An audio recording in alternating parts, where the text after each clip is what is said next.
Question 3. This question is on the verification of gases. Test for gases. So we need to find out the minimum number of reagents from the table above needed to identify these 4 gases below. Okay, so the important word, the keyword is to identify the gases, means I need to know the identity of each gases. So although if you look at the given gases, carbon dioxide, chlorine, and sulfur dioxide, all of them, they are acidic gases.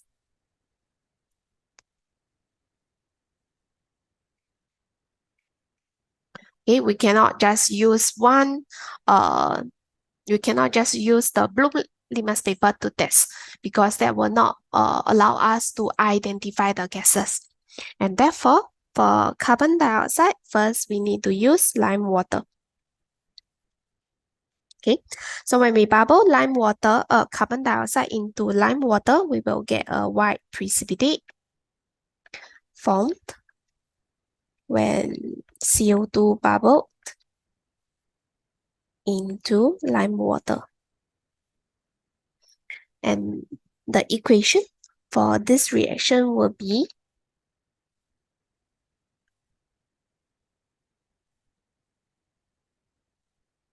shown here.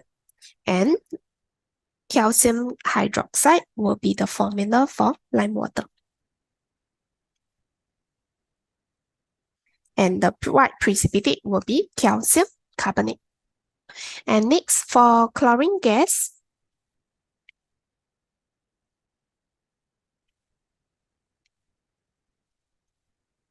we can use any litmus paper,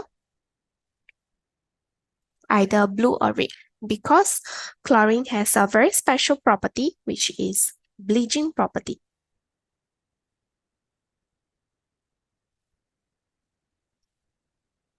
This means that if we use a moist red litmus paper,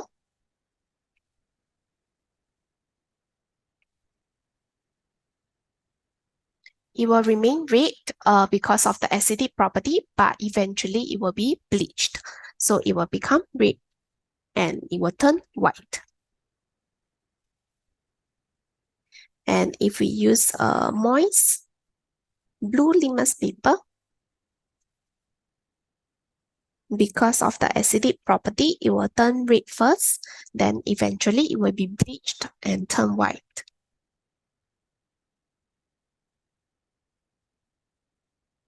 Okay, so this is how we can identify chlorine gas using any color. So let's choose moist red litmus paper.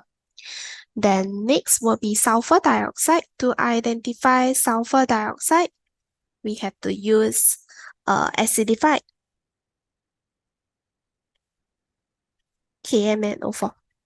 Because sulfur dioxide is a very common reducing agent, and KMnO4 acidified equals potassium manganate is a very common oxidizing agent.